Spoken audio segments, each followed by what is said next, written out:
समन्ता चक्रवालेषु अत्रा गच्छन्तु देवता सद्धम्मं मुनिराजस् सुनन्तु सग्गमोक्खदं ධම්මස්සවන කාලෝ අයං භදන්තා ධම්මස්සවන කාලෝ අයං භදන්තා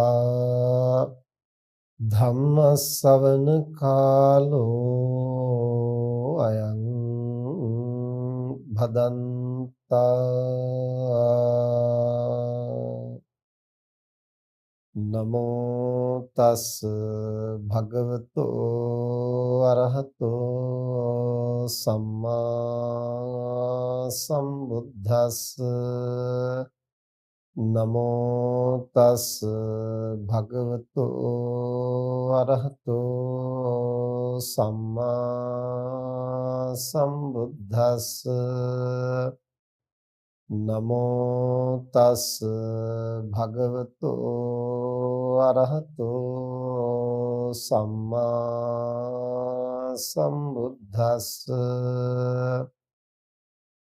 යං khෝ රූපං පටිච්ච උප්පජ්ජති සුඛං සෝමනස්සං අයං රූපස්ස අස්සාදෝ යං රූපං අනිච්ඡං දුක්ඛං විපරිණාම ධම්මං අයං රූපස්ස ආදීනවෝ යෝ රූපස්මින් චන්දරාග විනයෝ චන්දරාගප්පහානං ඉදං රූපස්ස නිස්සරණං තී. අද ධර්මදේශනාවෙහි දායකත්වයෙන් දරන්නේ මිය පරලොව යන්නට යෙදුණු හේමන්ත සමරසිංහ මහත්මයාගේ බිරිඳ ප්‍රියන්ති සමරසිංහ මහත්මිය දූපුතුන් සහ සහෝදර සහෝදරියන් විසින් 2021 අගෝස්තු මාස 16 වන දින එනම් මීට මාස 3කට පෙර පරලෝ සැපත්වන්නට යෙදුණු පානදුර එල්සි මාවතේ පදිංචිව සිටි හේමන්ත සමරසිංහ පියාණන්ට පුණ්‍යානුමෝදනා කිරීමේ මූලික පරමාර්ථය ඇතිව ඒ වගේම පරම්පරාවේ මිය පරලෝ යන්නට යෙදුණු සියලුම ඥාතීන් සිහිපත් කරලා පුණ්‍යානුමෝදනා කරමින් සුජීවත්ව සිටින සැමට ආශිර්වාද කරමින් අද ධර්මදේශනාවෙහි දායකත්වයෙන් දරන. ඒ පින්තුන් විසින් අද ධර්මදේශනාව සඳහා මාතෘකාව හැටියට අපට ආරාධනා කරන්නට යෙදුනේ කාමයන්ගේ ආස්වාදය ආදීනවය සහ නිස්සරණය පැහැදිලි කරමින් ධර්මදේශනාව සිදු කරන හැටියට. ඒ සඳහා අපි මාතෘකා කරන්නට යෙදුනේ බුදුරජාණන් වහන්සේ විසින් කාමයන්ගේ ආස්වාදය ආදීනවය සහ නිස්සරණය පිළිබඳව දේශනා කළ වටිනා සූත්‍ර දේශනාවක් සංයුත්ත නිකායේ ඛණ්ඩ සංයුත්තේහි දැක්වෙන අස්සාද සූත්‍රයේහි එන දේශනා පාඩයක්. තථාගතයන් වහන්සේ එහිදී දේශනා කරනවා භික්ෂුන් වහන්සේලාට මහණෙනි බුදු වෙන්නට පෙර ආතුව මට මෙබඳු කල්පනාවක් ඇති වුණා. කෙබඳු කල්පනාවක්ද? මේ කාමයන්හි ආස්වාදය කුමක්ද? ඒ වගේම කාමයන්හි ආදීනවය කුමක්ද? කාමයන්හි නිස්සරණය කුමක්ද? මේ පිළිබඳව සොයන්නට විමසන්නට තථාගතයන් වහන්සේගේ එහෙම නැත්නම් මහබෝසතාණන් වහන්සේගේ අවධානය යොමු වුණු බව. ඒ පිළිබඳව අවධානය යොමු කරමින් ඒ කාරණය සම්බන්ධව එසේ විමසන බෝසතාණන් වහන්සේට මේ කාමයන්ගේ ආස්වාදය ආදීනවය සහ නිස්සරණය මෙන්න මේ ආකාරයෙන් වැටහුණයි කියන බව පැහැදිලි කරමින් තමයි තථාගතයන් වහන්සේ මේ සූත්‍ර දේශනාව දේශනා කරන්නේ. එහිදී තථාගතයන් වහන්සේ දේශනා කරනවා යංඛෝ රූපං පටිච්ච උප්පජ්ජති සුඛං සෝමනස්සං අයං රූපස්ස අස්සාදෝ. දැන් රූප වේදනා සංඥා සංඛාර විඥාන කියන මේ ස්කන්ධ පංචකයනේ ලෝකයේ හැටියට ක්‍රියාත්මක වෙන්නේ. එතකොට අපි කාමයේ හැටියට ලෝකයේ හැටියට කවර ආකාරයෙන් විග්‍රහ කළත් මේ රූප වේදනා සංඥා සංඛාර විඥාන කියන කරුණු පහ පිළිබඳවයි අපිට සොයන්නට විමසන්නට අධ්‍යයනය කරන්නට අවබෝධ කරගන්නට සිද්ධ වෙන්නේ. ඒ නිසා තථාගතයන් වහන්සේ මේ කාමයන්හි ආදීනවය ආස්වාදය ආදීනවේ නිස්සරණේ කුමක්ද කියලා සොයනකොට උන්වහන්සේගේ අවධානය යොමු වෙන්නේ මේ පංචස්කන්ධය පිළිබඳව. එහිදී තථාගතයන් වහන්සේ පැහැදිලි කරනවා ඒ පංචස්කන්ධයේ පළමු ස්කන්ධය රූපස්කන්ධය ගත්තාම ඒ රූපය නිසා සත්වයාට යම්කිසි සුවයක් සොම්නසක් හට ගන්නවා නම් එය තමයි ඒ රූපේහි ආස්වාදයයි කියලා කියන්නේ. ඒ වගේම වේදනාව නිසා යම්කිසි සුඛයක් සෝමනස්සයක් දැනෙනවා නම් එය තමයි වේදනාවෙහි ආස්වාදයේ හැටියට හඳුන්වන්නේ. ඊළඟට සංඥා සංඛාර විඥානයන් නිසා යම්කිසි සුඛයක් සෝමනස්සයක් හට ගන්නවා නම් ඒවා තමයි මේ කාමයන්හි ආස්වාදයේ හැටියට හඳුනාගත යුතු වෙන්නේ. එතකොට එහෙනම් ආස්වාදයයි කියන්නේ කුමක්ද?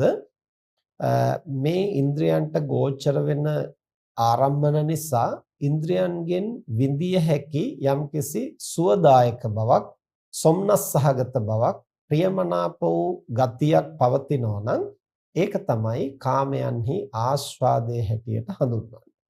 එතකොට මේ ආස්වාදය එක් එක් පුද්ගලයාට එක් එක් ආකාරයෙන් දැනෙන්නට පුළුවන්. Tamanගේ රුචි අරුචිකම් මත, ඒ වගේම කායික මානසික ස්වභාවය මත, සාංශාරික හුරු පුරුදු ඇබ්බැහි මත, ඒ වගේම Tamanගේ ආකල්ප මත, මනෝභාවයන් මත මේ විවිධ කාරණා මත එක් එක් පුද්ගලයාගේ ආස්වාදය වෙනස් වෙන්නට පුළුවන්.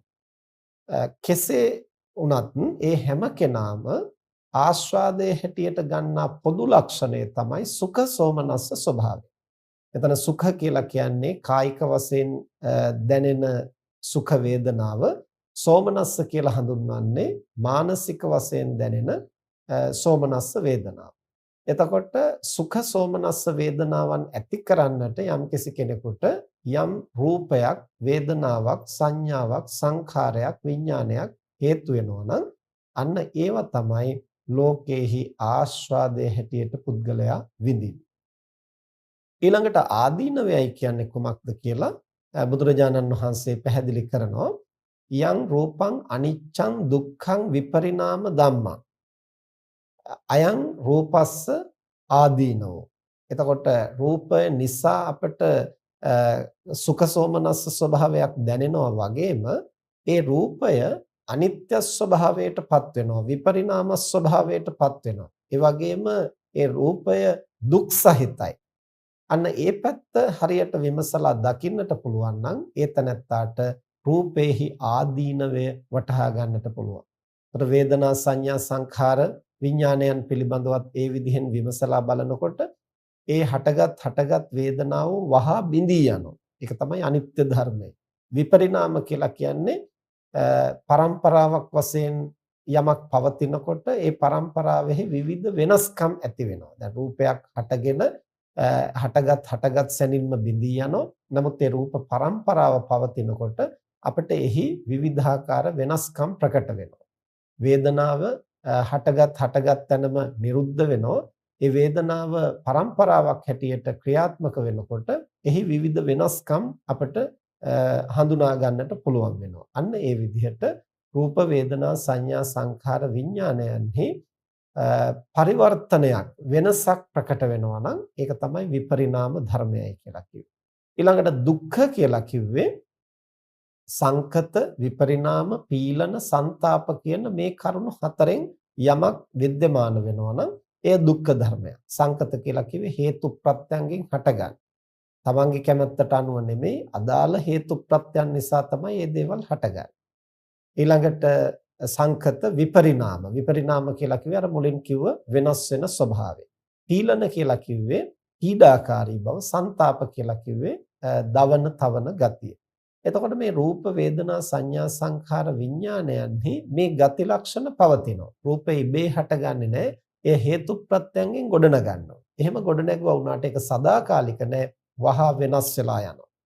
ඊළඟට වේදනාව සුඛ වේදනා වුණත් දුක්ඛ වේදනා වුණත් උපේක්ඛා වේදනා වුණත් සෝමනස්ස දෝමනස්ස වේදනාවන් වුණත් ඒවා අහඹ විදිහට හටගන්නේ නැහැ. අදාළ හේතු ප්‍රත්‍යයන් නිසායි ගොඩ නැගෙන්නේ. එතකොට ඒ හේතු ප්‍රත්‍යයන් ගොඩ නැගුවොත් පමණයි ඒ සුඛ වේදනාවන්, සෝමනස්ස වේදනාවන් ජනිත වෙන්නේ. එහෙම නැතිනම් ඒවා ජනිත වෙන්නේ නැහැ. ඊළඟට හේතු ප්‍රත්‍යයෙන් ඒවා ගොඩ නැගුවා වුණත් සදාකාලික නැහැ. වහා වෙනස් වෙනවා. උදාහරණයක් හැටියට ගත්තොත් අපි හිතමු යම්කිසි කෙනෙක් පවතින රෝගී තත්වයකට ප්‍රතිකාර කරලා නිරෝගී භාවය ඇති කරගන්නවා. එතකොට ඒ නිරෝගී භාවය ගතට සිතට සුව සොම්නස් ඇති කරනවා. නමුත් මේ නිරෝගී භාවය සදාකාලික නැහැ. නැවත රෝගී වෙන්නට අදාළ හේතු ප්‍රත්‍යයන් මතුවෙනකොට ඒ පුද්ගලයාගේ සුඛ සෝමනස්ස සුව සහගත වේදනාව සෝමනස්ස වේදනාව නැති වෙලා ගිහිල්ලා දුක්ඛ දෝමනස්යන් මතුවෙනවා. ඉතින් ඒ තැනත්තාට ඒ සුඛ සෝමනස්යන් බොහෝ කාලයක් පවත්වා ගන්නට ඕන නම් නැවත නැවත ඒවට අදාළ හේතු ප්‍රත්‍යයන් ගොඩනගන්නට වෙනවා. ඒ ගොඩනගන හේතු ප්‍රත්‍යයන් අභාවයට යන නිසා අර සුඛ සෝමනස්යන් විපරිණාම ස්වභාවයටපත් වෙනවා, වෙනස් වෙන තත්වයටපත් වෙනවා. ඒ වගේම ඒ රූපයත් වේදනාවත් සංඥාවත් සංඛාරයත් විඥානයත් කියන මේ සියල්ලක්ම ලෞකික ධර්ම නිසා හේතු ප්‍රත්‍යයෙන් හටගන්නා වූ ධර්ම නිසා ඒවාෙහි පීඩාකාරී ගතිය, ਸੰతాපකාරී ගතිය ආවේනික ලක්ෂණයක් හැටියට පවතිනවා. මෙන්න මේ විදිහට යම්කිසි සංස්කාර ධර්මයක හේතු ප්‍රත්‍යයන්ගෙන් හටගන්නා සංකත බව, විපරිණාම බව, පීඩාකාරී බව, ਸੰతాපකාරී බව विद्यमान වෙනවා නම් ඒ දුක්ඛ ධර්මයක් හැටියට තථාගතයන් වහන්සේ දේශනා කරනවා. මෙන්න මේ විදිහට අනිත්‍ය බව, දුක් බව, විපරිණාම බව යම්කිසි කෙනෙකුට මතුකොට දකින්නට පුළුවන් නම් ඒ සංස්කාරයන්හි පවතින මේ ගති ලක්ෂණ තමයි ආදීනවයයි කියලා බුදුරජාණන් වහන්සේ දේශනා කරන්නේ. දැන් මේ කාරණේ තථාගතයන් වහන්සේ පැහැදිලි කරන්නේ බෝසත් අවදීයේදී උන්වහන්සේට සිහිපත් වුණා, උන්වහන්සේට කල්පනාවක් ඇති වුණා කාමයන්ගේ ආස්වාදයේ කුමක්ද, ආදීනවේ කුමක්ද, නිස්සරණේ කුමක්ද කියලා. ඒ පිළිබඳව උන්වහන්සේ දීර්ඝ කාලයක් සිහියෙන් නුවණින් විමසා බැලුවා. එහෙම විමසා බලනකොට තමයි උන්වහන්සේට දැනෙන්නේ, වැටහෙන්නේ, අවබෝධ වෙන්නේ මේ කාමයන්හි යම්කිසි සුඛ සෝමනස්ස ගතියක් තියෙනවා නම් කාම කියලා කියන්නේ අපි කැමති වෙන දෙන්නේ. ඒතර ඇසින් දකින්නට කැමති වෙන දේ. රූපකාම. කනෙන් අහන්නට කැමති වෙන දේ. සද්දකාම. නාසයෙන් ආග්‍රහණය කරන්නට කැමති වෙන දේ. ගන්ධකාම. දිවෙන් රස විඳින්නට කැමති දේ. රසකාම. ඒ වගේම කයින් ස්පර්ශ කරන්නට කැමති දේ පොට්ටබ්බකාම. මනසින් අරමුණු කරන්නට කැමති දේ ධම්මකාම. එතකොට එතන ධම්ම කියලා කියන්නේ සද්ධර්මය කියන අදහසින් නෙමෙයි, මනසට අරමුණු වෙන ආරම්මන කියන අදහසින්. මේ විදිහට මේ පංචේන්ද්‍රයන්ට අරමුණු වෙන සියල්ලක්ම පංචේන්ද්‍රයත් සහිතව ඒ පංචේන්ද්‍රයන්ට අරමුණු වෙන සියල්ලක්ම කාම කියන පොදු නාමයෙන් හඳුන්වනවා. එතකොට ඒවා රූප වේදනා සංඥා සංඛාර විඥාන කියන ඔය ස්කන්ධ පහට බෙදා හඳුනා ගන්නට පුළුවන්. අපි රූපයට කැමති වෙනකොට ඒක රූපකාම. රූප කියලා අදහස් කරන්නේ මෙතන ඇසට පේන දේවල් විතරක් නෙමෙයි. ඇසට පේන්නේ වර්ණ රූපය, කනට ඇහෙන්නේ ශබ්ද රූපය, නාසයට ආග්‍රහණය වෙන්නේ ගන්ධ රූපය. ඒ වගේම කයට ස්පර්ශ වෙන්නේ පොට්ටබ්බ රූපය. එහෙම නැත්නම් එතන තියෙන්නේ පඨවි, තේජෝ, වායෝ කියන ලක්ෂණ කිහිපය. මේ විදිහට පංචේන්ද්‍රයන්ටම ගෝචර වෙන්නා වූ සියලුම ආරම්මන රූප හැටියට තමයි ධර්මයේ සඳහන් වෙන්නේ. එතකොට පංචස්කන්ධයෙන් රූපස්කන්ධය කියලා කියනකොට ඔය පංචේන්ද්‍රයන්ටම අරමුණු වෙන ගෝචර වෙන සියල්ලක්ම එතනට අයිති. එතකොට මේ පංචේන්ද්‍රයන්ට අරමුණු වෙන දේවල් තමයි අපි එක පැත්තකින් කාම කියලා හඳුන්වන්නේ. අනිත් පැත්තෙන් මේ කාම කියලා හඳුන්වන සියල්ලක්ම මේ රූප කියන තැනට අන්තර්ගත වෙනවා. එතකොට පංචස්කන්ධ හැටියට රූප වේදනා සංඥා සංඛාර විඥාන කියලා අපි බෙදාගත්තත් එකම ලෝක ධර්මතා ටිකයි එතනට ඇතුළත් වෙන්නේ.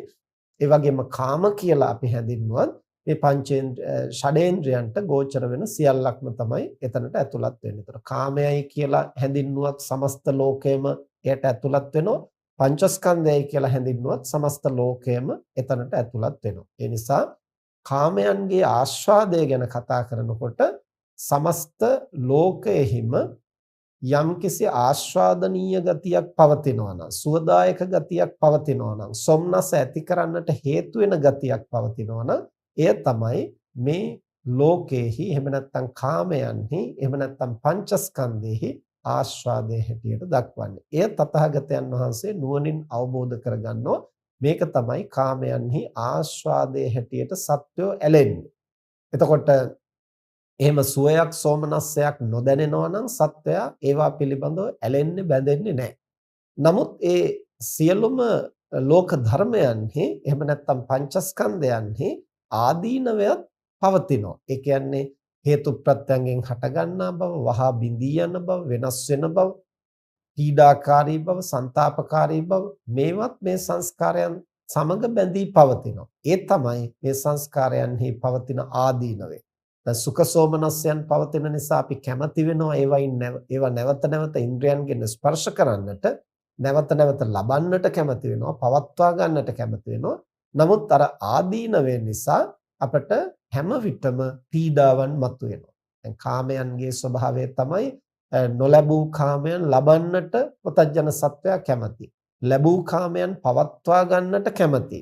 ඒ ලැබූ කාමයන්ගෙන් ඉන්ද්‍රයන් පිනවන්නට කැමති. ඔය තුන් විදිහෙන්ම කාමයන් ආස්වාදනය කරනවා. එහෙම ආස්වාදනය කළාට හැම විට මේ තෘප්තිය පවතින්නේ නැහැ. බොහෝ කොට දුක වේදනාව පීඩාව අසහනය සත්වයාට ඇති වෙනවා. ඒ කුමක් නිසාද? අර සංස්කාරයන්හි පවතින ආදීනවේ නිසා. ඒතොර ආදීනවයයි කිව්වේ අනිත්‍ය ස්වභාවය, දුක්ඛ ස්වභාවය, විපරිණාම ස්වභාවය. අනිත්‍ය ස්වභාවය කියලා කිව්වේ හටගත් තැනම වහා බිඳී යනවා. විපරිණාම කියලා කිව්වේ එසේ බිඳි බිඳි නැවත නැවත පවතිනා වූ පරම්පරාවෙහි වෙනස් වීම හට ගන්නවා. වගේම දුක්ඛ කියලා කිව්වේ හේතු ප්‍රත්‍යයන්ගෙන් හටගන්නා බව, වෙනස් වෙන බව, පීඩාකාරී බව, ਸੰతాපකාරී බව මේ සියලුම නාම රූප ධර්මයන්ට පොදු ගති ලක්ෂණ. එතකොට ඒවා තමයි ආදීනව. එතකොට අපි සුඛ සෝමනස්යන් පවත්වා ගන්නට කැමති වුණාට ඒවා නැවත නැවත අපි සොයන්නට වෙහෙසුණාට හැම විටම සත්වයාට ඒ සමග දුක පීඩාව අත්විඳින්නට සිද්ධ වෙන්නේ මේ සංස්කාර ධර්මයන්හි පවතින ආදීනවේ නිසයි කියන බව මහබෝසතාණන් වහන්සේ සිහි නුවණින් ප්‍රඥාවෙන් අවබෝධ කරගන්නවා. මෙය තමයි කාමයන්හි ආදීනවය. ඊළඟට නිස්සරණයයි කියලා කියන්නේ කුමක්ද? යෝ රූපස්මින් චන්දරාග විනයෝ චන්දරාග පහනං ඉදං රූපස්ස නිස්සරණ. එතකොට රූපේහි නිස්සරණය කියන්නේ මොකක්ද? දැන් ආස්වාදය හඳුනාගත්තා, එහි පවතින සුඛ සෝමනස්ස ගතිය, ආදීනවේ හඳුනාගත්තා, එහි පවතින අනිත්‍ය දුක්ඛ විපරිණාම ගති ලක්ෂණ. එහෙමනම් නිස්සරණයයි කියලා කියන්නේ ඒ ආදීනවේ දැකලා ඒන් සිත නිදහස් කර ගැනීම. ඒ පිළිබඳව තියෙන ඇල්ම දුරු කිරීම. නිස්සරණ කියලා කියන්නේ එයයි. ආස්වාදයක් තියෙනවා වගේම ආදීනවයකුත් තියෙනවා. ආදීනවයක් තියෙන නිසා මේ ආස්වාදය අඛණ්ඩව පවත්වන්නට පුළුවන් කමක් නැහැ. ඒ ආස්වාදය తాවකාලිකයි. ඒක බොහොම සුළු අවස්ථාවකට පමණයි දැනෙන්නේ. නමුත් ආදීනවය බොහොම ප්‍රකටයි, ප්‍රබලයි කියන බව පැහැදිලිව දකිනකොට ඒ තැනත්තා ඉන් නිස්සරණය වෙන්නට කල්පනා කරනවා. නමුත් මූලික වශයෙන් මුලදී ප්‍රතඥ සත්වයා උත්සාහ කරන්නෙම ආදීනවේ බැහැර කරලා ආස්වාදයේ පමණක් පවත්වා ගන්නට. ඒ කියන්නේ පිනතුනේ දැන් බුදුරජාණන් වහන්සේ දේශනා කරනෝනේ අෂ්ටලෝක ධර්මයන්. ලාභ අලාභ, යස ආයස, නිന്ദා ප්‍රශංසා, සැප දුක වශයෙන්. දැන් මේකේ කරුණු හතරකට අපි කැමතියි. ලාභ, යස, ප්‍රශංසා, සැප. ඔය හතරට කැමතියි. නමුත් කරුණු හතරකට අපි අකමැති. අලාභ, අයස, නිന്ദා, දුක. දැන් අපි හැම විටම උත්සාහ කරනවා අර කැමැති හතර තියාගෙන අකමැති හතර බැහැර කරන්න. නමුත් එහෙම කරන්න උත්සාහ කළාට කවදාවත් ඒක එහෙම කරන්නට පුළුවන් කමක් නැහැ. කුමක් නිසාද? මේ සංස්කාර ධර්මයන්හි ඒ ප්‍රියමනාප ගතිය, ඉන්ද්‍රිය පිනවන ගතිය, සුඛසෝමනස්යන්ට ගෝචර වෙන ගතියක් පවතිනවා වගේම දුක්ඛ දෝමනස්යන්ට හේතු වෙන එක්තරා ආදීනවයකුත් ඒ සමග බැඳී පවතිනවා. මේක සංස්කාර ධර්මයන් සියල්ලෙහිම පවතින අනිවාර්ය අංග දෙකක්. මොකක්ද මේ අංග දෙක? ද්වයනිශ්චිත භාවයයි කියලා හඳුන්වනවා. ද්වයනිශ්චිත භාවය කියලා කියන්නේ මේ අන්ත දෙකක් හැම විටම පවතිනවා. මේ කෙලවර සහ අනෙක් කෙලවර. ලාභය කියලා කිව්වොත් ඒ ලාභය තියෙන තැන අලාභය ඒ සමග බැඳී පවතින. ලාභය කියන එකක් අපිට හඳුනා ගන්නට වෙන්නේ අලාභයට සාපේක්ෂව. අලාභය කියන එකක් අපිට හඳුනා ගන්නට වෙන්නේ ලාභයට සාපේක්ෂව. එතකොට අලාභය කියලා එකක් නැත්නම් ලාභයයි කියලා කතාවක් නැහැ. ලාභයයි කියලා එකක් නැත්නම් අලාභයයි කියලා කතාවක් නැහැ. මේ හැම එකක්ම එකකට එකක් සාපේක්ෂයි. අන්‍යෝන්‍යව බද්ධ වෙලා ක්‍රියාත්මක වෙන්නේ. ඊළඟට මේ ලෝකේ තියෙන හැම දෙයක්ම එහෙමයි. සැපය කියන එක දුකට සාපේක්ෂව, දුක කියන එක සැපයට සාපේක්ෂව. ඒ විදිහට තමයි ලෝකයේ තුල ක්‍රියාත්මක වෙන්නේ. ආලෝකය කියන එක අන්ධකාරයට සාපේක්ෂව. අඳුර කියන එක ආලෝකයට සාපේක්ෂව. උස කියන එක මිටි බවට සාපේක්ෂව. මිටි කියන එක උස බවට සාපේක්ෂව. හොඳ කියන එක නරකට සාපේක්ෂව. නරක කියන එක හොඳට සාපේක්ෂව. මේ විදිහට හැම විටම සංස්කාර ධර්මයන් ද්වය නිශ්චිත ගතියෙන් යුක්තයි. එක් අන්තයක් පවතිනවා නම් අනෙක් අන්තයත් ඒ සමග බැඳී පවතිනවා. එතකොට අපට ඕන වෙනවා අපි කැමති අන්තය පවත්වාගෙන අකමැති අන්තය බැහැර කරන්න. ලාභය පමණක් තියාගෙන අලාභය දුරු කරන්නට ඕන වෙනවා. යසස පමණක් තියාගෙන අයස දුරු කරන්නට ඕන වෙනවා. ඒ වගේම ප්‍රශංසා පමණක් තියාගෙන නිന്ദාව දුරු කරන්නට ඕන වෙනවා. සැපය පමණක් තියාගෙන දුක දුරු කරන්නට ඕන වෙනවා. ඉතින් මේ සඳහා තමයි සත්වයෝ අනන්ත සසරේ පව්කම් වලින් වැළකෙමින් පින්කම් කරමින් නොඑක ආකාරයෙන් උත්සාහ කරන්නේ. ඉතින් පව්කම් වලින් වළකිනකොට යම් ප්‍රමාණයකට දුක්ඛ දෝමනස්යන් අඩු වෙනවා. පින්කම් කරනකොට යම් ප්‍රමාණයකට සුඛ සෝමනස්යන් වැඩි වෙනවා. එහෙම වුණාට ਸਰව සම්පූර්ණයෙන්ම මේ පුද්ගලයාට ආදීනවේ බැහැර කරන්නට පුළුවන් කමක් නැහැ. ඇයිද ආදීනවේ බැහැර කරන්නට බැරි? දැන් අපි හිතමු සම්පූර්ණයෙන්ම යම් කෙනෙක් පව්කම් වලින් වැළකුණාය කියලා. එහෙම වැළකීලා ඒතනත්තා කුසල ධර්මම સિદ્ધ කරනවා. දැන් මේ කුසල ධර්මවල විපාක වශයෙන් ඒතනත්තා මනුෂ්‍ය ලෝකේ උපදිනවා.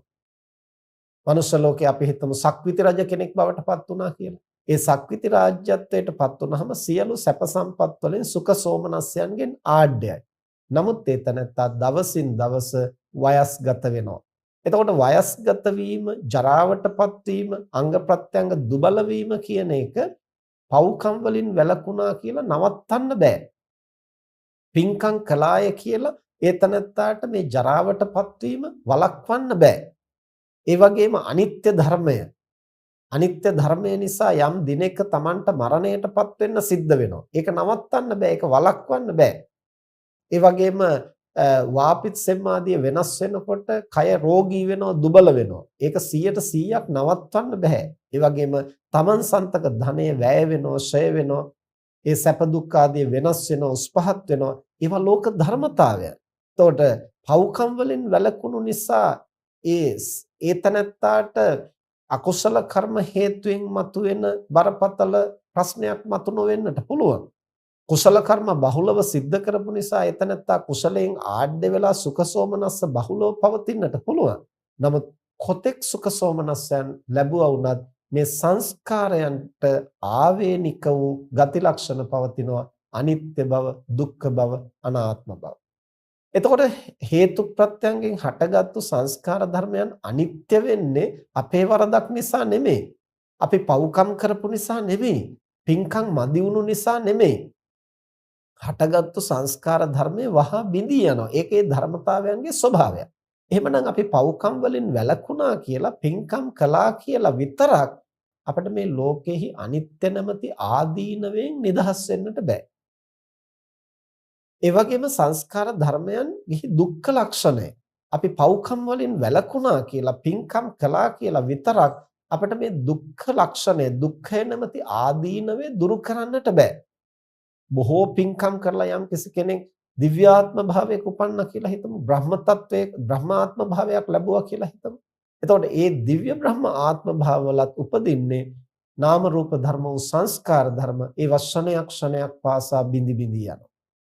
ඒ බිඳෙන හැම මොහොතකම නැවත කර්ම ශක්තියෙන්, චිත්ත ශක්තියෙන් ඒවා පවත්වා ගන්නට, නඩත්තු කර ගන්නට සිද්ධ වෙනවා. ඒ කොතෙක් නඩත්තු කරගත්තත්, පවත්වා ගත්තත් ඒවා සදාකාලික නෑ. අනුක්‍රමයෙන් වෙනස් වෙලා වෙනසකටපත් වෙනවා.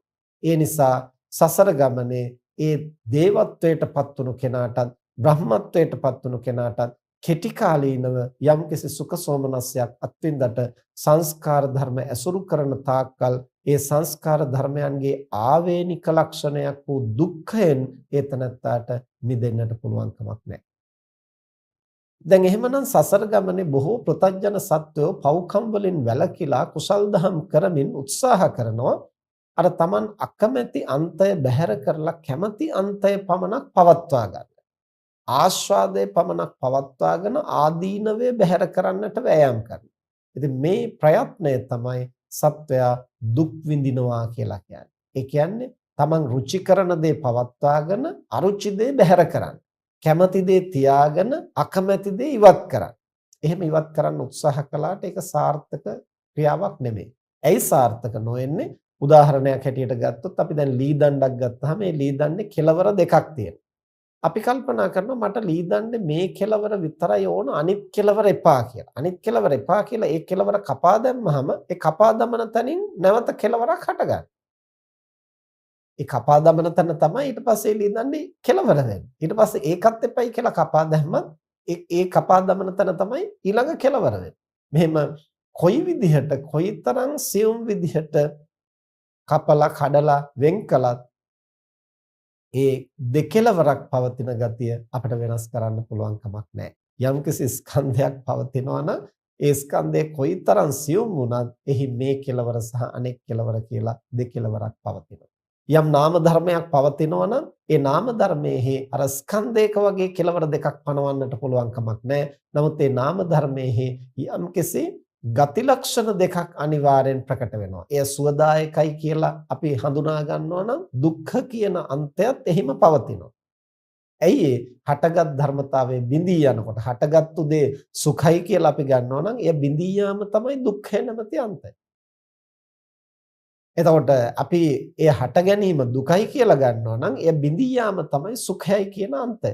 මේ විදිහට රූප ධර්මයන්හි ස්කන්ධයක් හැටියට අන්ත දෙකක් අපට හඳුනා ගන්නට පුළුවන්. නාම ධර්මයන්හි ස්වභාව වශයෙන් ගති ලක්ෂණ වශයෙන් අන්ත දෙකක් හඳුනා ගන්නට පුළුවන්. එතකොට ලෝකයේ ඇසුරු කරන තාක්කල් අපට මේ අන්ත දෙකටම ඒ පැත්තට දෝලණය වෙමින් තමයි ජීවිතය පවත්වා ගන්නට සිද්ධ වෙන්නේ. මේ අන්තෙන් අර අන්තෙට, ඒ අන්තෙන් මේ අන්තෙට. එතකොට අපිට එක පැත්තක් විතරක් අයින් කරලා අනිත් පැත්ත තියෙන්නට ඕන කියලා හිතුවට ඒක කරන්නට බෑ. හරියට කාසියක දෙපැත්ත වගේ කාසිය මේ පැත්ත විතරයි මට ඕන අනිත් පැත්ත එපා කිව්වට හරියන්නේ නැහැ. ඒ පැත්ත අපිට බැහැර කරන්නට බෑ. කාසිය ගත්තොත් ඒකේ අනිවාර්යෙන් දෙපැත්තක් පවතිනවා. අන්න ඒ වගේ සසර ගමනේ ලාභ සමග බැඳී පවතින අලාභය, යසස සමග බැඳී පවතින අයස, ප්‍රශංසා සමග බැඳී පවතින නිന്ദාව, සැපය සමග බැඳී පවතින දුක්ඛය. එයිද අපි පව්කම් කරපු නිසා නෙමේ මේ සංස්කාර ධර්මයන්ගේ ද්වේනිශ්චිත බව. එතකොට අපි කොච්චර කුසල් දහම් කරලා වුණත් ලබන්නේ පංචස්කන්ධයක් නම් ලබන්නේ සංස්කාර ධර්ම නම් ඒ සංස්කාර ධර්මයන්ගේ දුක්ඛ ලක්ෂණය මේ ද්වේනිශ්චිත භාවය අපට වෙනස් කරන්නට වළක්වන්නට පුළුවන් කමක් නැහැ. මිනිසත් භවක උපන්නත්, දෙව්වත් භවක උපන්නත්, බ්‍රහ්මතලයක උපන්නත් අපට මේ ස්වභාවය වෙනස් කරන්න බෑ. නමුත් ප්‍රතඥ සත්වයා මුළු සසර ගමනේම ආස්වාදනීය අන්තය පමණක් පවත්වාගෙන ආදීනවේ හෙවත් දුම්නස දුක බැහැර කරන්නට ඒ තනත්තා වෑයම් කරනවා. ඉතින් මේ ප්‍රයත්නය තමයි ඒ තනත්තා සසර ගමනේ මේ සංස්කාර ධර්ම සමග පොරබදිමින් දුක් විඳිනවා කියලා කියන්නේ. එතකොට මේක වෙනස් කළ නොහැකි කියලා අත්දැකීම් තුලින් යම්කිසි කෙනෙක් වටහා ගන්නකොට, ඒ කියන්නේ දැන් අපි යම්කිසි දෙයක් කරන්න උත්සාහ කරලානේ නැවත නැවත හඳුනාගන්නේ මේක සාර්ථක වෙන්නේ නැහැ කියලා. එතකොට පුද්ගලයාට ප්‍රඥාව අවදි වෙනවා. ඒ අත්දැකීම තුලින් කුමක්ද අවදි වෙන ප්‍රඥාව? ආස්වාදය අපේක්ෂා කරන තාක්කල් ආදීනවේ ඒ සමග බැඳී පවතිනවා. ඉතින් ආස්වාදය අපට ඕන නම් ආදීනවයත් පිළිගන්නට සිද්ධ වෙනවා. අපට ආදීනවේ බැහැර කරන්නට ඕන නම් ආස්වාදයත් බැහැර කරන්නට සිද්ධ වෙනවායි කියන අවබෝධය, ඒ ඥානය, ඒ ප්‍රඥාව ඒ තනත්තාට ටිකෙන් ටික අවදි වෙන්නට ගන්නවා. අර අත්දැකීම තුලින් මේ සංස්කාර ධර්මයන් සමග පොරබදලා ඇති වෙන වෙහෙස තුලින් එතනත්තට අවබෝධ වෙනවා කවදාවත් මේ දෙක වෙන් කරන්නට පුළුවන් කාරණයක් නෙමෙයි. කාසියේ මේ පැත්ත ඕන කියලා අගේ තියෙන පැත්ත අපි ගන්නකොට අනිත් පැත්තත් ඒත් එක්ක එනවා. අනිත් පැත්ත එපා කියලා බැහැර කරනවා නම් අපිට මුළු කාසියමයි බැහැර කරන්න වෙන්නේ. කාසිය තියා ගන්නවා නම් අපිට දෙපැත්තම තියා ගන්නට සිද්ධ වෙනවා.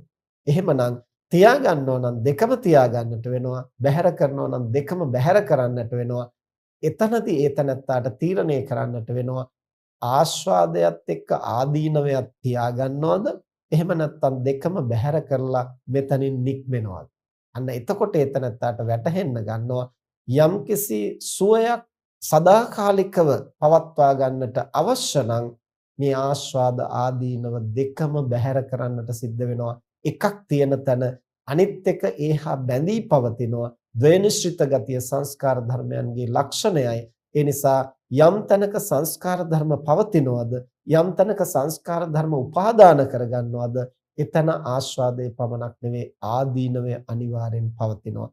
ඒ නිසා ආදීනවය බැහැර කළ යුතු නම් ඇල්ම දුරු කරලා තෘෂ්ණාව දුරු කරලා ඒ සංස්කාරයන්ගෙන් නිදහස් වෙන්නට ඕන කියන මේ අවබෝධය ඇති වෙනකොට බුදුරජාණන් වහන්සේ දේශනා කරනවා ඒ තනත්තා නිස්සරණයට නැඹුරු වෙනවා.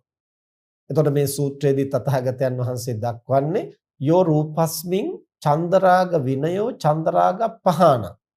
එතකොට මේ සූත්‍රයේදී බුදුරජාණන් වහන්සේ දේශනා කරන්නේ යෝ රූපස්මින් චන්දරාග විනයෝ චන්දරාග පහානං ඉදං රූපස්ස නිස්සරණ. ඒ රූපය සම්බන්ධව පවතින රූපය ගැන විතරක් නෙමෙයි ඉතිරි කාරණා ගැනත් කියනවා වේදනා සංඥා සංඛාර විඥාන මේ සියල්ලක්ම සම්බන්ධව. අපි මුලින් සඳහන් කළානේ මේ පංචස්කන්ධය හැටියට දක්වන්නේ සමස්ත ලෝකයයි. කාමයේ හැටියට දක්වන්නේ සමස්ත ලෝකයයි. එතකොට ඒ සමස්තය පිළිබඳවම ඒතනත්තාට අනුක්‍රමයෙන් වැටහෙන්නට ගන්නවා මේවා පිළිබඳව චන්දරාගයෙන් ඇලී බැඳී පවතින තාක්කල් යම් ආස්වාදයක් තිබුණට ඒ ආස්වාදයක් සමග ආදීනවයක් පවතිනවා. එහෙමනම් මේ ආස්වාදයෙන් ඇලී බැඳී පවතින තාක්කල් ආදීනවේ වෙන් කරන්න බෑ. ආදීනවේ වෙන් කළ යුතු නම් මේවා පිළිබඳව තියෙන ඇලීම බැඳීම දුරු කරලා ඒවයින් බැහැර වෙනවා හැරෙන්නට වෙන කල හැකි කිසිවක් නැහැ. අන්න එතනදී තමයි නිස්සරණ. නිස්සරණ කියලා කියන්නේ නික්මීම. එතකොට කුමකින්ද නික්මෙන්නේ? ද්‍රව්‍යයන්ගෙන්, පුද්ගලයන්ගෙන්, ලෝකයෙන් නෙවෙයි. බන්ධනේනුයි නික්මෙන්නේ. ඒ බැඳීම නිසායි, බලාපොරොත්තුව නිසායි, අපේක්ෂාව නිසායි මේ ගැටලුව පවතින්නේ. එහෙම නැතිනම් ලෝකයේ තුල පවතින සංස්කාර ධර්ම ඇති වෙලා නැති වෙලා යනවා. එහෙම ඇති වෙලා නැති වෙලායි ගියා කියලා අපට 아무තු අමාරුවක් නැහැ. අපට ඒ සම්බන්ධව අමාරුවක් ඇති වෙන්නේ අපි මේ පිළිබඳව චන්දරාගයෙන් බැඳී සිටින තාක්කල්. එතකොට කුඩා දරුවෙකුට සෙල්ලම් බඩුවක් නැති වුනහම ඒක කැඩුනහම බිඳුනහම දුකක් ඇති වෙන්නේ ඒ දරුවා ඒ සෙල්ලම් බඩුවත් එක්ක බැඳී පවතින තාක්කල්. ඒ දරුවා ලොකු මහත් වෙනකොට ඒ පිළිබඳව තියෙන ඇල්ම බැඳීම දුරු වුණාට පස්සේ අර සෙල්ලම් බඩුව කැඩුනා කියලා බිඳුනා කියලා විනාශ වුණා කියලා ඒ දරුවාට පීඩාවක් නැහැ. ඇයි ඒ පිළිබඳව තියෙන චන්දරාගය සිතින් දුරු වෙලා.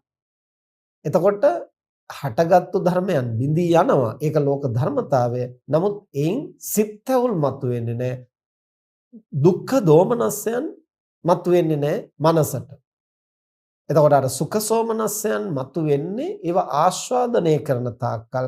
නමුත් ඒ ආස්වාදනය කරන්න ආදීනවයත් බැඳී පවතිනවා. එහෙමනම් ඒ පිළිබඳව තියෙන චන්දරාගයේ බන්ධනය දුරු කළ තැන අපිට ඒ සම්බන්ධව සුඛ සෝමනස්සයක් ඇති වෙන්නේ නැහැ, දුක්ඛ දෝමනස්සයක් ඇති වෙන්නේ නැහැ. ඉතින් සුඛ සෝමනස්සය අපට ඕන වෙනවා නම් පවත්වා ගන්නට ඒක පවත්වන තාක්කල් දුක්ඛ දෝමනස්සය පවතිනවා. ඒ නිසානේ තථාගතයන් වහන්සේ දේශනා කරන තණ්හාය ජායති සෝකෝ තණ්හාය ජායති භයං.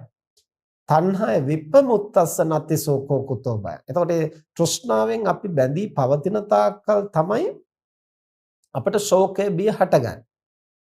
එතකොට තෘෂ්ණාව තියෙන තාක්කල් තමයි ඇලීම, බැඳීම, සුඛය, සෝමනස්ස ඒවා තියෙන්නේ ඒ තෘෂ්ණාවෙන් බැඳී පවතින තාක්කල්. තෘෂ්ණාවෙන් බැඳෙන්නේ නැති වෙනකොට අපට සුඛය දැනෙනවා. හැබැයි ඒ සම්බන්ධව අමුතු සොම්නසක්, අමුතු ඇල්මක්, තෘෂ්ණා මූලික සොම්නසක් ඇත්තේ නැහැ. දැන් සෝමනස්සේ වුණත් දෙආකාරයකින් දක්වනවා සාමිස සහ නිරාමිස. සාමිස සෝමනස්ස එහෙම නැත්නම් සාමිස සුවය. අපිට සුඛ සෝමනස්යන් සාමිසව විඳින්නත් පුළුවන්, නිර්ාමිසව විඳින්නත් පුළුවන්.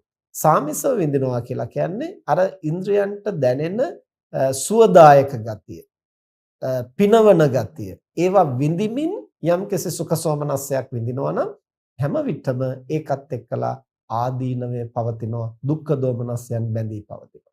එතකොට මේ කාරණේ තේරුම් ගත්තාම තමයි ඒ ආර්ය ශ්‍රාවකයා ඒ පිළිබඳව තියෙන චන්දරාගය දුරු කරන්නේ, චන්දරාගය ප්‍රහාණය කරන්නේ. යෝ රූපස්මින් චන්දරාග විනයෝ චන්දරාග පහාණං ඉදං දුක්ඛස්ස නිස්සරණං. ඉදං රූපස්ස නිස්සරණං. රූපය පිළිබඳව එසේ පවතිනා වූ ඇලීම බැඳීම දුරු කරපු තැන ඒ රූපය වෙනස් වුණා කියලා, අභාවයට ගියා කියලා අපට දුක්ඛ දෝමනස්යන් හටගන්නේ නැහැ. එහෙමනම් දුක්ඛ දෝමනස්සේ පවතින්නේ අර සංස්කාර ධර්මයන් පිළිබඳව තියෙන ඇල්ම පවතින තාක්කල්. ඒ නිසා බුදුරජාණන් වහන්සේ දේශනා කරන බෝසත් අවදීයේදී මෙබඳු සංකල්පනාවක් මතුවුණා, මේ කාමයන්ගේ ආස්වාදය කුමක්ද, ආදීනවේ කුමක්ද, නිස්සරණය කුමක්ද කියලා. එසේ සොයන්නා වූ විමසන්නා වූ මට මෙසේ අවබෝධ වුණා. කුමක්ද මේ කාමයන්හි, එහෙම නැත්නම් මේ සංස්කාර ධර්මයන්හි ඉන්ද්‍රයන්ට දැනෙන තෘෂ්ණාවෙන් විඳිය හැකි යම්කිසි සුඛ සෝමනස්යක් පවතිනවා නම් එය තමයි මේ කාමයන්හි ආස්වාදය. ඒ වගේ මේ කාමයන්හි අනිත්‍ය බවක්, දුක් බවක්, විපරිණාම බවක් තියෙනවා නම් එය තමයි ඒවාෙහි පවතින ආදීනවය. ඒ ආදීනවේ බැහැර කරලා ආස්වාදයේ පමණක් පවත්වා ගන්නට උත්සාහ කළාට එය කල නොහැකි දෙයක් බව අවබෝධ වෙනකොට ඒ පිළිබඳව තියෙන කැමැත්ත, චන්දරාගය දුරු කරන්නට පුළුවන්. එසේ දුරු කළ තැන ඒ සම්බන්ධව ඇති වෙන සුඛ සෝමනස්යන් අපි තෘෂ්ණා මූලිකව ග්‍රහණය කරන්නේ නැහැ. ඒ නිසා ඒ තෘෂ්ණාව නිසා හටගන්න දුක්ඛ දෝමනස්යන් අපටින් ඔබට ඇති වෙන්නේ. ඒන් පසු පවතින්නේ ස්වභාවික වේ සංස්කාර ධර්මයන්ගෙන් අපට දැනෙන යථා ස්වභාවය පමණයි. ඒ යථා ස්වභාවයේ තෘෂ්ණාවෙන් තොරව දකිනකොට අපට මානසික වශයෙන්, නිරාමිස වශයෙන් සොම්නසක් අත්විඳින්නට පුළුවන්. එය නිරාමිස සුඛයක්. එතකොට නිවනෙහි පවතින්නේ ඒ බඳු සුඛයක්. නිවනෙහි පවතින සුඛය පිළිබඳව දක්වනවා අවේදිත සුඛයයි කියලා. මේ නිස්සරණය තුලින් යම් සුඛයක් ඇති වෙනවා. දැන් අපි කතා කළානේ ආස්වාදයේ හැටියට දක්වන්නේ සුඛ සෝමනස්සය. නමුත් ඒ ආස්වාදයක් හැටියට ගන්නා සුඛ සෝමනස්සෙහි තියෙන විඳින ගතිය. ඒවා අත්හැරීම තුලින්, නිස්සරණය වීම තුලිනුත් යම්කිසි සුඛ සෝමනස්සයක් ඇති වෙනවා. ඒ ඇති වෙන සුඛ සෝමනස්සය නිරාමිසයි. එය නොවිඳිනා වූ සුඛයක්, එහෙම නැත්නම් අවේදිත සුඛයක් කියලා හඳුන්වනවා. එතන සුඛයක් පවතිනවා. නමුත් ඒ සුඛය අවේදිතයි, විඳින දෙයක් නෙමෙයි. දැන් අර විඳින්නා වූ සුඛය නිසා තමයි එතනත්තා සෝමනස්ස සහගතව දැඩිව එහි බන්ධනය වෙන්නේ. නමුත් නිරාමිස වශයෙන් විඳින්නා වූ සුඛය පිළිබඳව යම්කිසි මානසෙහි ප්‍රසාදනීය ගතියක් පවතිනවා, යම්කිසි සුවයක් පවතිනවා. එය අවේදිත සුඛයක් හැටියටයි තථාගතයන් වහන්සේ දක්වන්නේ. දැන් මේක හඳුනා ගන්නට තථාගතයන් වහන්සේ උපමාවක් දේශනා කරනවා.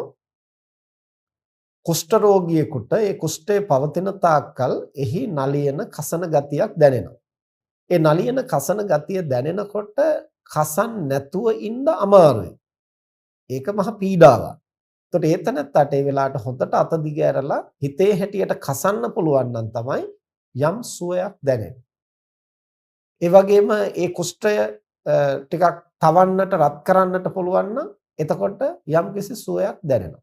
හැබැයි යම් තාක් නියපොතු වලින් කසනවද, රත් කරනවද, ඒ තාක් සුවයක් දැනුණා වුණාට එය බොහොම తాවකාලිකයි. ඉන් අනතුරුව අර කුෂ්ඨය ඔඩු දුවනවා, එන්න වර්ධනය වෙනවා. වඩාත් නරක පැත්තට හැරෙනවා. නමුත් අර తాවකාලික සුවයක් තියෙනවා. ඒ සුවයෙන් අනතුරුව ඒ සුවයත් සමගම දුක දුම්නස ජනිත කරන විදිහට ඒ රෝගය වඩාත් උත්සන්න වෙනවා. අපි හිතමු වෛද්‍යවරයෙක් මේ රෝගියාට උපදෙස් දෙනවා, කහන්න ඕන වුණාට කහන්න එපා. නලියවට ටිකක් ඉවසගෙන ඉන්න. මේකට අවශ්‍ය ප්‍රතිකාර කරන්නට ඕන කියලා අවශ්‍ය ප්‍රතිකාර ටික කරන්නට නියම කරනවා. අර රෝගියා කසනකොට කසන්නේ නැතුව ඒක දරාගෙන අර ප්‍රතිකාර ටික කරගෙන යනවා අමාරුයි. කලක් ප්‍රතිකාර කරනකොට රෝගය සම්පූර්ණයෙන් සුව වෙනවා. දැන් කෙනෙක් අහනවා දැන් කොහොමද කුෂ්ඨ රෝගය? දැන් සනීපයි. දැන් සනීපයි කියලා කියන්නේ මොකක්ද? අර කසනකොට දැනෙනවා වගේ සනීපයක්ද, රත් කරනකොට දැනෙනවා වගේ සනීපයක්ද, සීතල කරනකොට දැනෙනවා වගේ සනීපයක්ද, අත ගන්නකොට දැනෙනවා වගේ සනීපයක්, හුලම් වදිනවා වගේ සනීපයක්, ඒ මොකක්වත් නැහැ. එහෙනම් මොකද්ද සනීපය කියලා කියන්නේ? මෙතෙක් පැවතුණු දුක්ඛ දෝමනස්සය නැති බව. මෙතෙක් පැවතුණු පීඩාව, මෙතෙක් පැවතුණු වේදනාව නැති බව තමයි එහි පවතින සුඛය. එය හඳුන්වන්නේ අවේදිත සුඛයක්. එයි ඒක විඳින සුවයක් නෙමෙයි, විඳින්නට තරම් දෙයක් නැහැ එතන. නමුත් විඳින්නට දෙයක් නැති වුණාට ඒක නැති දෙයක් නෙමෙයි, ඒක තියෙන දෙයක්. එයි තියෙන දෙයක් කියලා කියන්නේ දැන් ඒ කුෂ්ඨ රෝගය සුව වුණා කියන කාරණය සත්‍ය වශයෙන් පවතින දෙයක්. ඒක නොපවතින දෙයක් නම් කුෂ්ඨ රෝගය සුව වුණා කියන එක නොපවතිනවා නම් නැවත කුෂ්ඨ රෝගය මතුවෙන්න ඕන. නැවත කුෂ්ඨ රෝගය මතු නොවන තාක්කල් රෝගය සුවපත් වුණා කියන බව විද්‍යමාන වූ ධර්මයක්. ඒ නිසා යම්කිසි කෙනෙක් මේ කාමයන් පිළිබඳව තියෙන චන්දරාගය දුරු කළාම ඒ ඇතිවෙන නිස්සරණය, ඒ සුවය අවේදිත සුඛයක්. එය ප්‍රත්‍යක්ෂ වශයෙන්ම මාර්ගඵල අවබෝධය තුළින්ම යම්කිසි කෙනෙක් ඒ නිස්සරණය සාක්ෂාත් කරනවද ඒ තනත්තාගේ නිවීම සුවය සදාකාලිකයි. ඇයි ඒක සදාකාලිකයි කියලා කියන්නේ? එය වෙනස් වෙනවා නම් නැවත ඒ තනත්තා දුකටපත් වෙන්න ඕන. නැවත කෙලෙස් මතුවෙන්න ඕන. නැවත චන්දරාගය මතුවෙන්න ඕන. ඒතර පෘථග්ජන සත්වයාගේ ක්ලේශයන් යටපත් කිරීම తాවකාලිකයි. එය සදාකාලික නැහැ. ක්ලේශයන් යටපත් කළාට නැවත මතුවෙන්නට පුළුවන්. අපි යම් යම් ආකාරයෙන් කාමයන්හි ආදීනවේ දැනගෙන ඒන් සිත නිදහස් කරගත්තට නැවත අපේ මනසේ තෘෂ්ණාව මතුවෙනවා. නැවත චන්දරාගය මතුවෙනවා. එතකොට නැවතත් අපි ඒවා සොයනවා. නැවතත් වැළඳ ගන්නවා. ආයෙත් ආදීනවේ විඳිනවා. නැවතත් දුකටපත් වෙනවා. ආයෙ අතහරිනවා.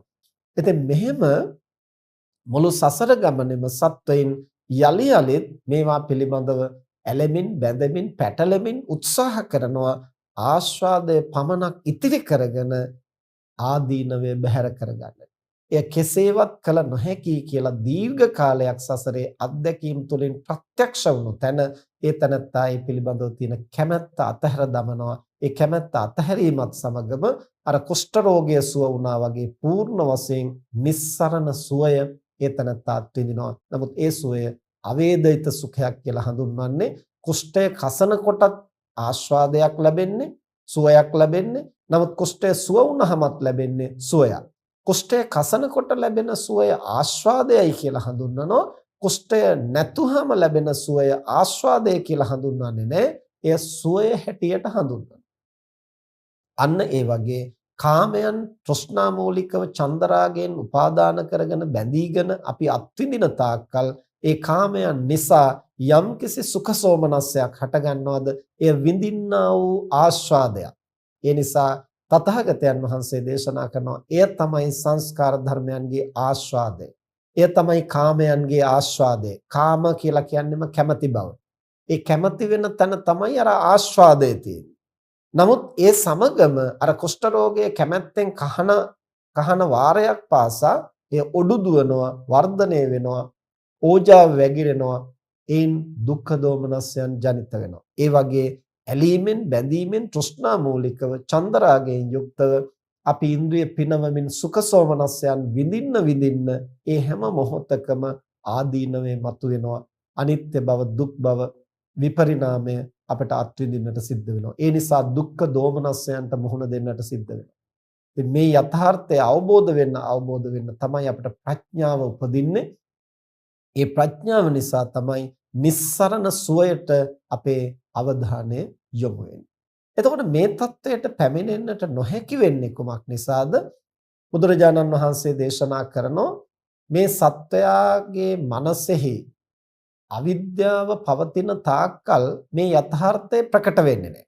අවිද්‍යාවෙන් තමයි මේ යථාර්ථය පෙනෙන ගතිය වසා තබන්නේ. අවිද්‍යාවෙන් ඒ යථාර්ථය වහලා තියෙන තාක්කල් තමයි අපි තෘෂ්ණා මූලිකව ඇලෙන්නේ බැඳෙන්නේ. ඒ වගේම බොහෝ විට සත්වයින් එක් අන්තයක් දකිනකොට අනිත් අන්තය දකින්නේ නැහැ. ඒ දෙපැත්තම හරියට දකිනවා නම් තමයි මෙහි යථාර්ථය අවබෝධ කරන්න පුළුවන් වෙන්නේ. අර උදාහරණයට ගම්වල කියන්නේ පොල් පිත්තේ අගමුල පා ගන්න වගේ කියලා. පොල් පිත්ත තරමක් වකුටු වෙච්ච ස්වභාවයෙන් තියෙන්නේ. එතකොට මේ පැත්ත පාගනකොට අනිත් පැත්ත උඩ යනවා. ඒ පැත්ත පාගනකොට මේ පැත්ත උඩ යනවා. අන්න ඒ වගේ තමයි සත්වය පුරුදු වෙලා තියෙන්නේ. ආස්වාදනීය අන්තය ගැන හිතනකොට ආදීනවේ පෙනෙන්නේ නැහැ. ආදීනවේ විඳිනකොට ආස්වාදේ පෙනෙන්නේ නැහැ. එකවරකට එක පැත්තක තමයි එල්බ ගන්න. ඉතින් ආස්වාදයේ පෙනෙනකොට එතනදිත් බොහෝ දෙනා කරන්නේ තෘෂ්ණාවෙන්, චන්දරාගයෙන් මුසපත් වෙන එකයි. ආදීනවේ පෙනෙනකොට ඒක දරාගත නොහැකිව දිවි නසා ගන්නට, එහෙම නැත්නම් අනුන් සමග ගැටෙන්නට, තමන් සමග ගැටෙන්නට පෙළඹෙනවා. එතකොට ආස්වාදය නිසා තෘෂ්ණා මතු කරගන්නවා, ආදීනවේ දකිනකොට ගැටීම, ව්‍යාපාදේ මතු කරගන්නවා. මේ දෙපැත්තම හරියට දකිනවා නම් තමයි මේ සංස්කාර ධර්මයන්ගේ යථා ස්වභාවයයි කියලා තේරුම් අරගෙන ඇලෙන්නෙත් නැතිව, ගැටෙන්නෙත් නැතිව නිබ්බින්දති, නිබ්බිදාවටපත් වෙන්න පුළුවන්. නිබ්බිදා කියලා කියන්නේ විඳින්නේ නැහැ. දැන් නිබ්බිදාව කියන වචනේ බොහෝ තැන්වල පැහැදිලි කරන්නේ කලකිරෙයි කියලා. කලකිරෙයි කියන වචනේ ඒකට නිවැරදි වෙන්නට පුළුවන්. නමුත් අද සමාජ භාවිතය මත කලකිරීම කියන වචනේ පාවිච්චි කරන්නේ දුම්නස් සහගතව, පටිඝ සංප්‍රයුක්තව ඇති වෙන මානසික තත්වයක් හැටියට තමයි අද බොහෝ වෙලාවට කලකිරීම කියන එක ගැන කතා කරන්නේ. ඒ නිසා කලකිරීම කියන වචනයට වඩා අපිට හොඳට අර්ථය මතු කරගන්න පුළුවන් නිබ්බින්දති කියන වචනයට. එහි සංස්කෘත පාඨය ගත්තාම නිර්වින්දති. නිර්වින්දති කියලා කියන්නේ විඳින්නේ නැහැ. ඇයිද විඳින්නේ නැත්තේ? විඳින්නට තරම් වැදගත් යමක් එහි නැති බව ප්‍රඥාවෙන් අවබෝධ කරගන්න. ඒ වගේම විඳින්නට ගිය තැන ඒ සුඛය, සෝමනස්සය විඳින්නට ගිය තැන දුක්ඛය, දෝමනස්සය ඒ සමග බැඳී එනවයි කියන බව ප්‍රඥාවෙන් අවබෝධ කරගන්න. ඒ නිසා සුඛය, සෝමනස්සය ආස්වාදනය කරන තාක්කල් දුක්ඛය, දෝමනස්සය පැමිණෙනවා නම් ඒ දුරු කරන්නට තියෙන එකම ක්‍රමය සුඛ සෝමනස්යන් පිළිබඳව ඇලෙන්නේ, බැඳෙන්නේ නැතුව නොවිඳ සිටීමයි කියන අවබෝධය තුළින් තමයි යම්කිසි කෙනෙක් නිබ්බින්දති, නොවිඳ සිටින ස්වභාවය පුහුණු කරන්නට සමත් වෙන්නේ. ඒ නොවිඳ සිටින ස්වභාවය පුහුණු කරන්න තමයි ඒ තනත්තා අවේදිත සුඛය සාක්ෂාත් කරන්නේ. එයි අර නොවිඳීම තුල ලැබෙන සැනසීම. ඒ නොවිඳීම තුල ලැබෙන සැනසීම ප්‍රත්‍යක්ෂ වුණු තැන, තහවුරු වුණු තැන තමයි එය නිස්සරණයේ හැටියට, අවේදිත සුඛය හැටියට හඳුනා ගන්නට පුළුවන්. එතකොට මේ தത്വයට යම්කිසි කෙනෙක් පැමිණිය යුතු නම් ඒ තැනත්තා ආස්වාදය සමග ආදීනවයක් දකින්නට ඕන. බුදුරජාණන් වහන්සේ දේශනා කරන මනුෂ්‍ය ජීවිතය තමයි මේ කාර්යය සඳහා සුදුසුකම් තියෙන හොඳම තැන. ඇයි ඒ මනුෂ්‍ය ලෝකයේ තුල පෙර සසරෙහි කරන ලද කුසල බලයකින් ශක්තිමත් සිතක් ඇතුව ඉපදිලා තියෙනවා. ඒ වගේම ශක්තිමත් ඉන්ද්‍රිය පද්ධතියකුත් තියෙනවා. ඇස, කන, නාසය, දිව, කය මේවා බොහොම තීව්‍රයි. දිව්‍ය ලෝකයේ සිත ශක්තිමත් වුණාට අපට වගේ තීව්‍ර ඉන්ද්‍රිය පද්ධතියක් නැහැ. තිරිසන් සත්තුන්ගේ ඉන්ද්‍රිය පද්ධතිය ශක්තිමත් වුණාට මනස ශක්තිමත් නැහැ. එතකොට සිතගත දෙකම වඩා ශක්තිමත් තීව්‍රව තියෙන මනුෂ්‍යාත්ම භාවය තුල තමයි ආස්වාදයට උපරිමවම දැනෙන්නේ, ආදීනවයට උපරිමව දැනෙන්නේ. රූප, ශබ්ද, ගන්ධ, රස, පොට්ටබ්බ මේ සියල්ලකගෙන්ම උපරිම වින්දනයක් ලබන්නට පුළුවන් මනුෂ්‍ය කයක් ඇති කෙනෙකුට. ඒ වගේම ඒ රූප, ශබ්ද, ගන්ධ, රස, පොට්ටබ්බ ධර්මයන් නිසා යම්කිසි දුකක්, වේදනාවක්, පීඩාවක්, යම් මනෝභාවයන් නිසා මානසික වේදනාවක් දැනෙනවා නම් ඒවා උපරිමවම ඒ ආදීනවය, දුක්ඛ දෝමනස්සේ දැනෙන තැන තමයි මනුෂ්‍යාත්ම භාවය. ඒ නිසා මනුෂ්‍යාත්ම භාවය තුල තමයි සුඛ සෝමනස්යන් වගේම දුක්ඛ දෝමනස්යන් දෙපසම අත්විඳිමින් අවබෝධය ලබන්නට පුළුවන්. දැන් මේක අපි පරිස්සමින් තේරුම් ගන්නට ඕන. දේවල් අත්විඳපු පමණටම අවබෝධය ලැබෙන්නේ නැහැ. අවබෝධය ලබන්නට නම් ඒ පිළිබඳව විමසිලිමත් බව, විචාරපූර්වක බව අවදි කරගන්නට ඕන. අත්විඳීම පමණක්, භුක්ති විඳීම පමණක් එතනට පමණක් සීමා වෙනවා නම් ඒ තනත්තා එක් අන්තයක එල්බ ගන්නවා. ඒ අන්තයෙන් නික්මෙනකොට අනෙක් අන්තයට ඇද වැටෙනවා. උදාහරණයක් හැටියට ගත්තොත් අපි හිතමු දැන් බිත්තියක ලෑල්ලක මොකක් හරි සවි කරලා තියෙනවා. ඒක ගලවන්න උත්සාහ කරනවා ගොඩක් තදින් ඇලිලා හෝ එහෙම නැත්නම් ඇනිලා හෝ තියෙනවා. එතකොට අපි ඒක ගලවන්න ඕන වෙනකොට මුළු ශරීරයම වෙරදාලා ඒක තදින් අදිනවා. එතකොට එකවරම ගැලවුනොත් මොකද වෙන්නේ? අපි වීසි වෙලා ගිහිල්ලා අනිත් පැත්තේ බිත්තිය හැපෙන්නටත් පුළුවන්. ඒ මොකද දැන් මේක ගලවන්නට අපි සම්පූර්ණයෙන්ම වෙර යොදනකොට අපේ සමබරතාවය ගිලිහී යනවා. එතකොට මේක මෙහි ඇලිලා තියෙනවා. ඒකත් එක්කලා අපි එකතු වෙලා ඉන්නකොට එතන බැඳී පවතිනවා. ඒක ගලවන්නට ඕන කියලා අදිනකොට අපි ගැලවිලා වීසි වෙලා ගිහින් අනිත් කෙළවරේ තමයි රැඳෙන්නේ. එයි සමබරතාවයේ ගිලිහී යාම නිසා. අන්න ඒ වගේ තමයි සුඛාන්තය දකිනකොට සුඛාන්තය විඳිනකොට පුද්ගලයා එහි මුසපත් වෙනවා. එහි තෘෂ්ණා මූලිකව හැඟීම් බරව ඊට වහල් වෙනවා. එතකොට එතනත්තාට ආදීනවයක් තියනවා කියලා පෙනෙන්නේ නැහැ. ආදීනවේ විඳිනකොට එතනත්තා දුකට දුම්නසටපත් වෙනවා, කලකිරීමටපත් වෙනවා, ගැටෙනවා, හැපෙනවා. එතකොට ඔහුට ලෝකෙහි ආස්වාදයක් තියනවා කියලා නොදැනෙන තරම්. ඇයි එහෙම වෙන්නේ? දේවල් විඳින්නට ගිය තැනයි. නමුත් අවබෝධ කරගන්න කෙනාට සුඛය අවබෝධ කරගන්නට පුළුවන්, දුක්ඛය අවබෝධ කරගන්නට පුළුවන්. ඒ නිසා නිස්සරණය සඳහා වඩා වැදගත් වෙන්නේ සුඛ සෝමනස්යන් සහ දුක්ඛ දෝමනස්යන් භුක්ති විඳීම පමණක් නෙමෙයි, ඒ භුක්ති විඳීම සමග ඒවා පිළිබඳ අවබෝධය ජනිත කර ගැනීම. ඉතින් අවබෝධ කරන්නට භුක්ති විඳීම යම් ප්‍රමාණයකට අවශ්‍ය වෙනවා. අපි ප්‍රත්‍යක්ෂ කරන්නට නම් ඉන්ද්‍රියන්ගෙනුත් යම් ප්‍රමාණයකට ඒවා අත්දකලා තියෙන්නට වෙනවා. ඉතින් එහෙම නොදකපු දෙයක් අපිට ප්‍රත්‍යක්ෂ වශයෙන් අවබෝධ කරන්නට පහසු නැහැ. ඒ නිසා තමයි මනුෂ්‍යාත්ම භාවය අපිට අවබෝධය සඳහා සුදුසු තැනක් හැටියට දක්වන්නේ. දැන් මේක වරදවා වටහා නොගත යුතුයි. ආයෙමනම් අපි නරක දේවලුත් කරලා බලන්නට ඕන, හැම දෙයක් කරලා බලලම අපි අත්දකින්නට අත්විඳින්නට ඕන කියන එක නෙමෙයි. අනර්ථකාරී දේවල් අපි දැන් ගින්දරෙන් පිලිස්සෙනවද කියලා බලන්න අපිට ගිනි ගොඩකට පැනලා සියද විනසා ගන්නට ඕන නෑනේ. ඒක යම් ප්‍රමාණයකින් ඒ ගින්න අපට ස්පර්ශ වෙනකොට ඒන් දැවෙන ගතිය ඥානවන්ත පුද්ගලයාට වටහා ගන්නට පුළුවන්. එහෙමනම් සුළු සුළු අත්දැකීම් තුළින් අපට ඒවාෙහි ආදීනවය ආස්වාදය පැහැදිලිව අවබෝධ කරගන්න පුළුවන්. ඒ වගේම තමයි අනන්ත සසරෙහි අපි ඕනෑ තරම් මේ කාමයන්හි ආස්වාදයේ විඳලා තියෙනවා, ආදීනවේ විඳලා තියෙනවා. විචාරපූර්වක මනසක් අවදි කරගන්නා කෙනෙකුට එහි නිස්සරණය සඳහා අවශ්‍ය ප්‍රඥාව අවදි කරගන්නට පුළුවන්කම තියෙනවා, හැකියාව තියෙනවා.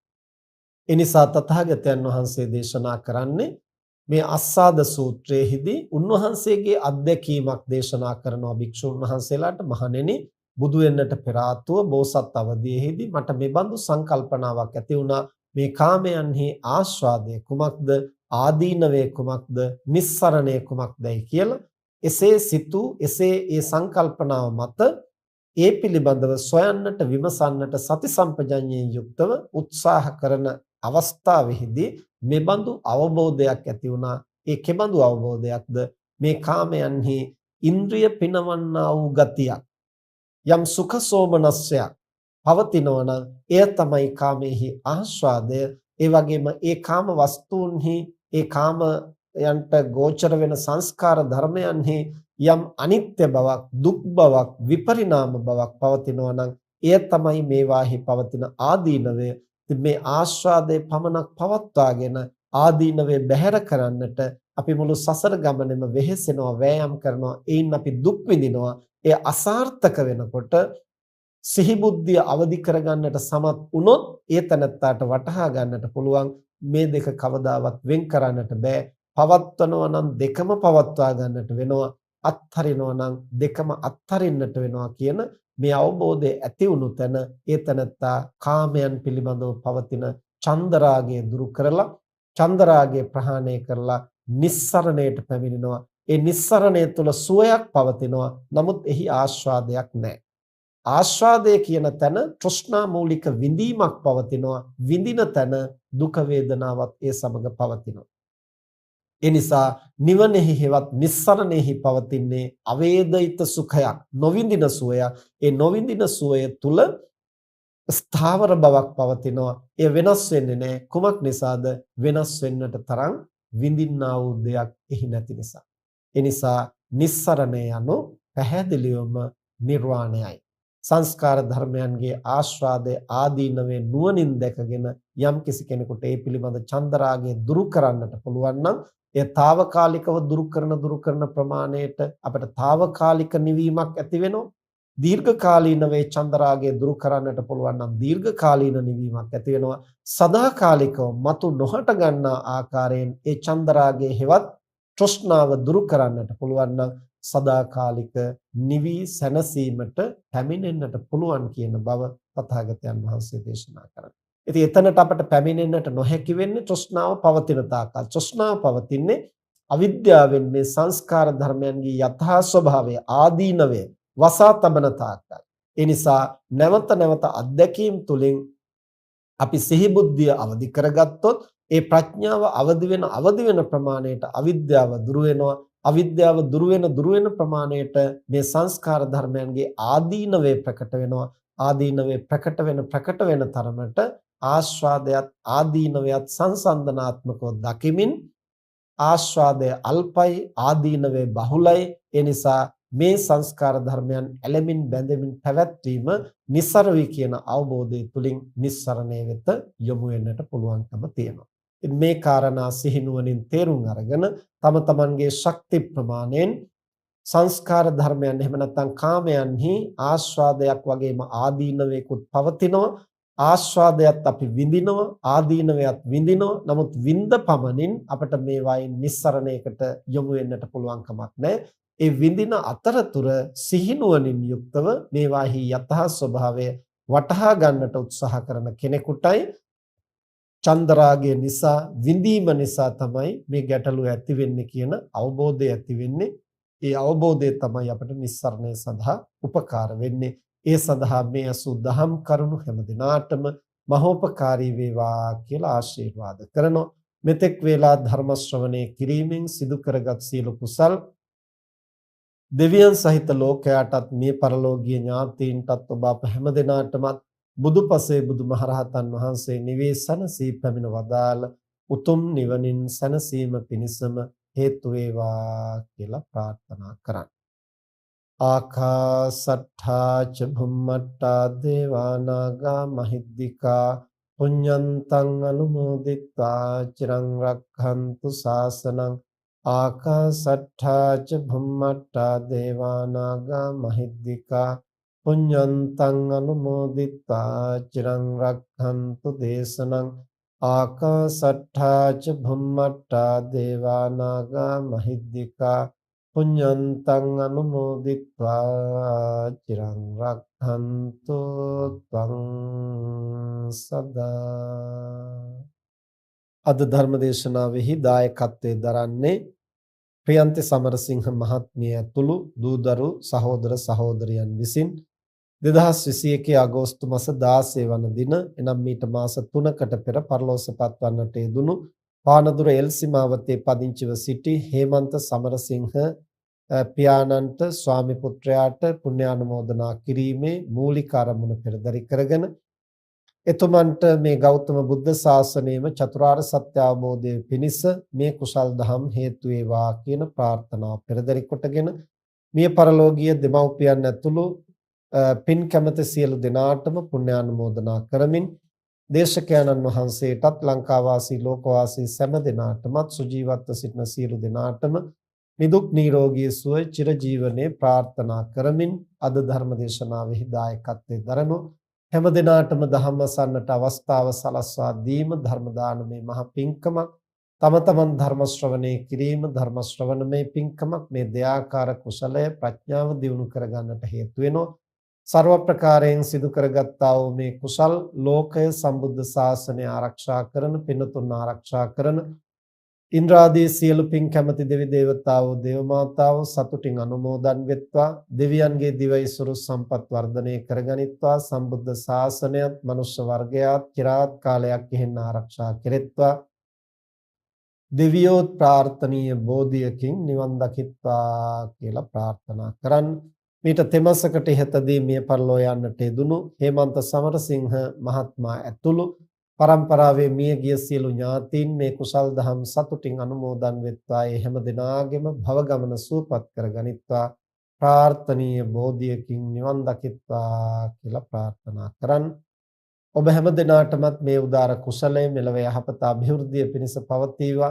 සසර වාසය කරන තාක් නරකාදී සතර අපායකට මිත්‍යා දෘෂ්ටි කුලයකටපත් නොවීම පිණිස කල්යාණ මිත්‍ර සම්පත්තිය සද්ධර්ම ශ්‍රවණේ ලැබීම පිණිස හේතු වේවා. බුදුපසේ බුදුමහරහතන් වහන්සේ නිවී සැනසී පැමිණ වදාළ උතුම් නිවනින් සැනසීම පිණිසම හේතු වේවා කියලා ප්‍රාර්ථනා කරා. හැම දිනාටම දරුවන් සරණයි. बुद्धं शरणं गच्छामि।